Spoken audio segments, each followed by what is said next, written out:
약속을 붙잡고 눈을 들어 하나님을 바라보라 라는 제목으로 말씀을 기록합니다. 네, 롯이 드디어 이 삼촌을 떠나갔습니다. 근데 아브라함의 입장에서 자식이 없었고 또 자기의 동생이 죽으면서 남겨준 그 조카 롯, 그가 떠나가는 모습을 보면서 어떤 마음을 가졌을까요? 사실은 부모가 자녀를 독립시키는 마음이 있을 겁니다. 데리고 있는 동안 여러 가지 일들이 있었고 또 심지어 다소 무례할지라도 그 하인 양치는 사람들이 자기 양치는 사람과 다툴 정도로 성장하고 독립할 수 있게 된 롯을 떠나보낸 아브라함의 마음은 그렇게 편하지만은 않았을 것입니다. 그래서 그 적적한 가운데 하나님께서 오늘 아브라함을 찾아오셨죠.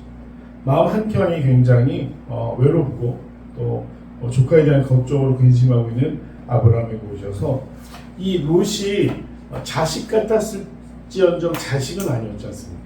하나님은 계속해서 그에게 나는 너에게 많은 자손을 줄 것이다 약속하고 계신데 당장 지금 눈앞에 이루어지는 것은 없는 것이죠.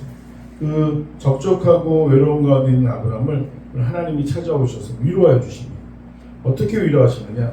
처음에는 땅에 대한 축복을 주시는데요. 즉 거할 처소가 있게 하십니다. 너는 눈을 들어 너 있는 곳에서 북쪽과 남쪽, 동쪽과 서쪽을 바라보라. 지금 아브라함이 애굽에 갔다 다시 어디로 돌아왔습니까? 베델. 네, 이스라엘 예루살렘 북쪽의 지역까지 다시 올라온 거예요. 떠나왔던 그 갈대아 우르를 떠나서 정착했던 세겜 땅 근처까지 와서 베델과 아이산에서 단을 쌓았는데 다시금 이제 하나님께서 아브라함을 어느 곳으로 이끌어 가시는가? 뒤에 보면 이제 헤브론에 정착했다라고 되어 있는데요. 이 헤브론 지역은 예루살렘에서 약 30km 정도 남쪽으로 내려가야 됩니다. 근데 예루살렘에서 남쪽으로 내려갈수록 이스라엘에게는 무엇이 펼쳐지느냐? 거기가 네게브 사막이에요. 덥고 사람이 살 수 없는 곳입니다. 오늘 하나님께서는 땅을 보여주시는데 보이는 땅을 내가 너와 내 자손에게 주리니 영원히 이르리라 라고 약속하셨습니다. 이 약속이 참 이스라엘 사람들이 신기한 것은 이 사람들 한번 모든 땅을 잃게 되죠. 언제입니까? 로마에서 멸망한 이후에 그들은 사실 나라 자체가 사라졌습니다. 그리고 우리가 알고 있는 대로 2차 대전이 돼서 영국이 식민지였던 팔레스타인 지역을 돌려줄 때까지, 그래서 제2의 출애굽 엑소더스라고 그러면서 독일과 러시아에 정착했던 유대인들이 자신의 고향으로 돌아오게 됩니다. 정말 대단한 민족성입니다. 그들이 땅이 없는데도, 그래서 유대인 하면 어떤 이미지가 나냐면 집시랑 비슷하게 여겼습니다. 그래서 굉장히 이 유럽에서 천대받는 사람들이었어요. 어디에서도 환영받지 못한 사람들.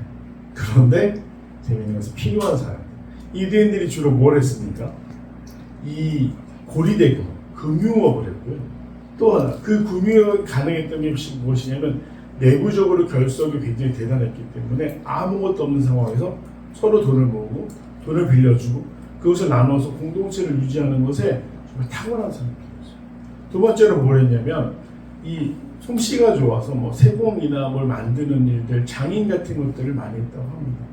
그래서 러시아와 주로 이제 폴란드나 독일에 이제 정착해서 살았어요. 그래서 재미있는 건 유대인들 이름을 보면 무슨 스키나 고프로 끝나는 사람도 많고요.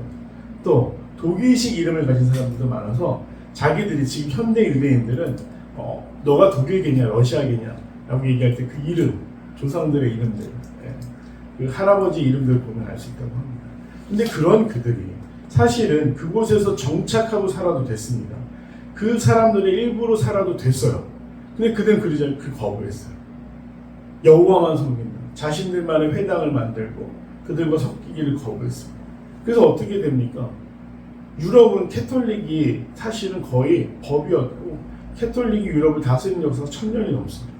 그 1000년의 역사 속에서 여전히 하나님을 거부하고 예수님을 십자가에 못 박았던 자들, 그러면서도 경제적으로는 독립해서 그들에게 손을 벌릴 수밖에 없는 유럽 사람들에게 유대인들은 지독한 사람들, 사실 불편한 존재들, 마치 우리 피부에 나는 종기와 같이 우리에게 섞이지도 않으면서 뭔가 자기들만의 세계를 구축하고 있는 사람들, 그렇게 여겼어요.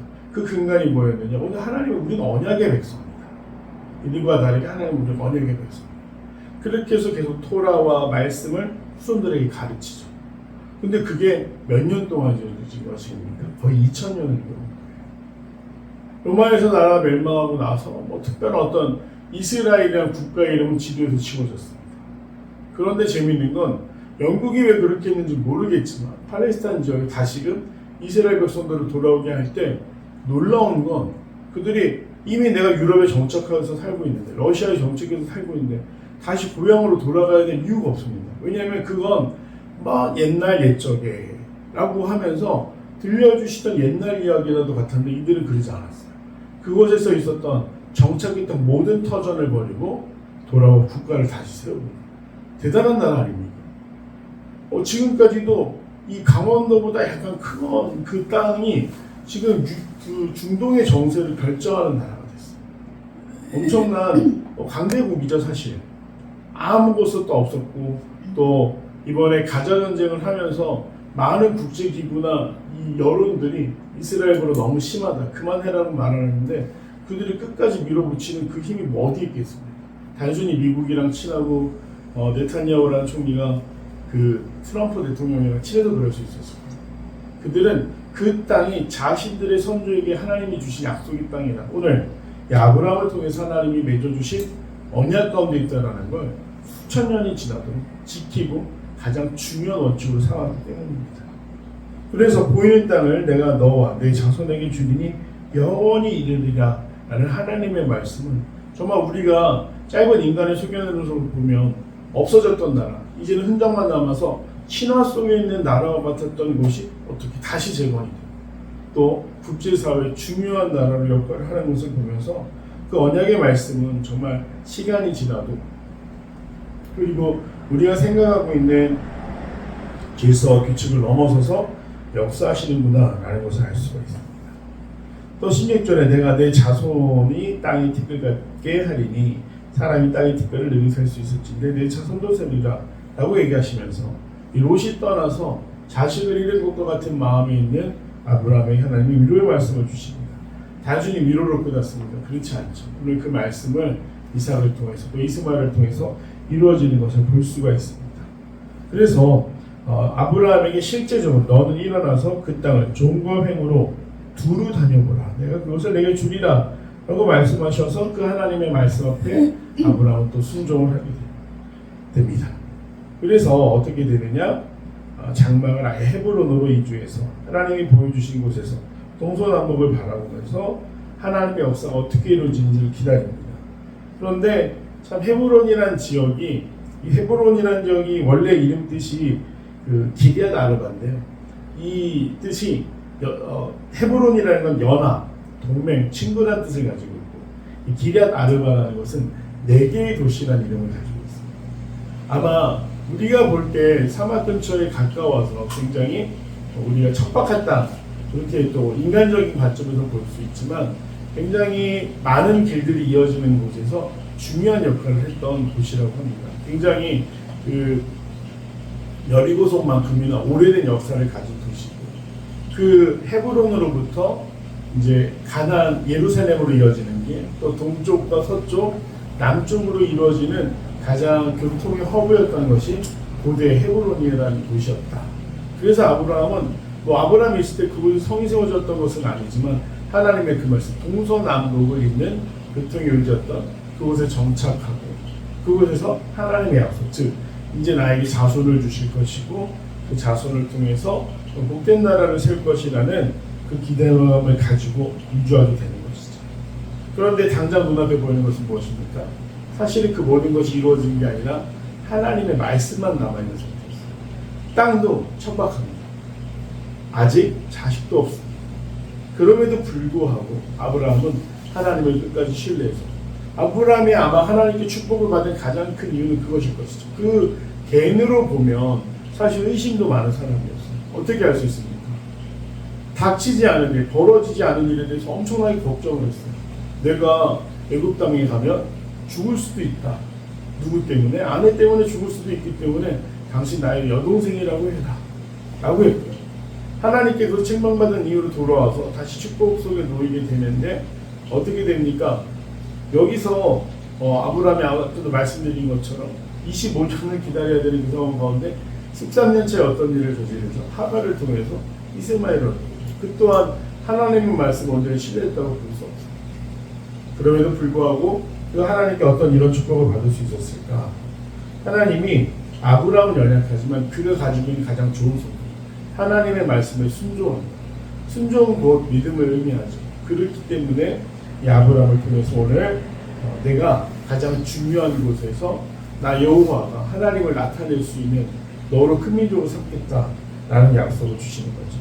땅과 자손에 대한 약속.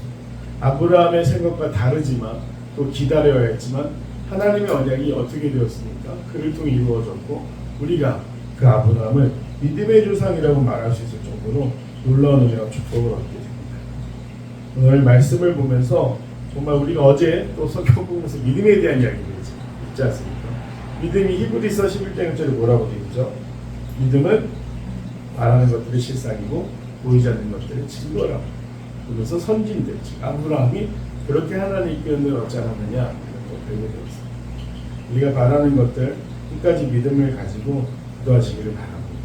내 생각과 다를지라도 카이로스, 하나님의 때 하나님은 가장 좋은 형태로 우리에게 주시기로 약속하셨고 또 주시길 그 순간을 위해서 우리로 하여금 기다리게 하십니다. 우리가 그 말씀을 의지하면서 하나님의 때를 기다릴 수 있는 귀한 성도들 되시기를 간절히 소망합니다. 예언관찰 한번 보겠습니다. 하나님께서는 아브라함에게 무엇을 약속해 주십니까?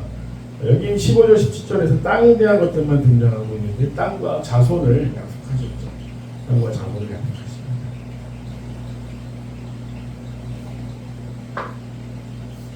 이번 하나님의 약속을 들은 아브라함은 어떻게 반응합니까?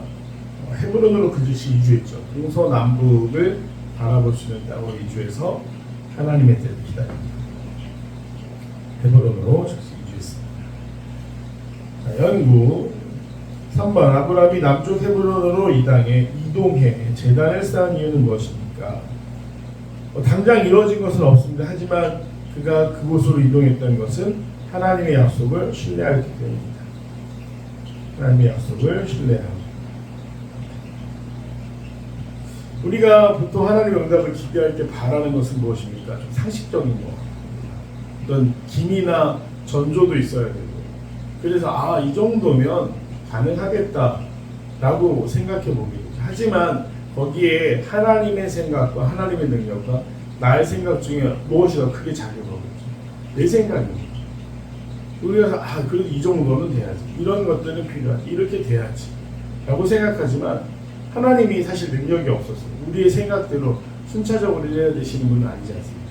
그러니까 우리가 가장 중요한 것은 믿음이라는 것은 결국 누구의 기준으로 기다리고 생각해야 되는가? 이 생각이 아니라 하나님의 기준에 아껴야 됩니다. 아브라함도 마찬가지였습니다. 그래서 살기 좋은 땅이 아니라 약속하신 곳을 머물게 됩니다. 느낀 점입니다. 땅도 없고 자녀도 없는 불확실한 상황에서도 하나님의 언약을 신뢰하며 감사의 제사를 드리는 아브라함을 보면서 무엇을 느낍니까? 라고 되어 있습니다.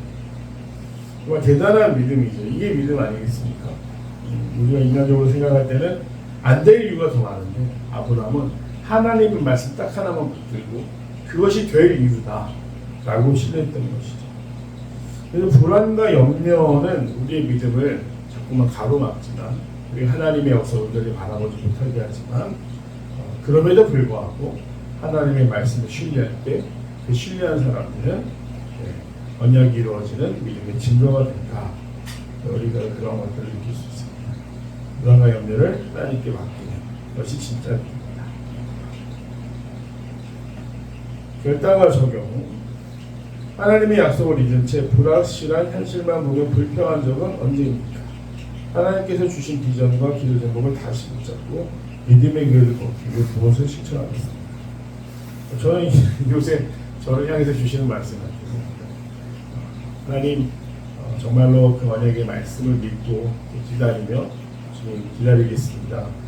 그렇게 고백할 수 있었습니다. 우리가 현실은 늘 불확실하죠. 이 문제가 지나가면 다 해결되느냐? 또 다른 문제가 찾아오고 그리고 그 또 다른 문제 때문에 시험에 들기도 하지만 결국 내가 하나님의 약속 가운데 있다는 것은 우리가 또 믿고 신뢰해야 되지 않겠습니까? 그래서 오늘을 보는 것이 아니라 믿음은 내일을 보는 것이다. 우리가 그렇게 다시 한번 우리의 마음을 다독이는 하나님을 신뢰할 수 있다.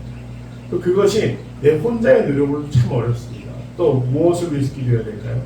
성령의 도우심을 위해서. 성령 하나님, 나의 힘으로는 안 되는 건 너무나 많습니다. 하지만 주님 역사하실 때 내가 믿음의 눈을 들어 바라보게 하소서. 오늘 그렇게 또 고백하고 그 역사의 주인공이 될 수 있는 귀한 성도들이 되시기를 간절히 소망합니다.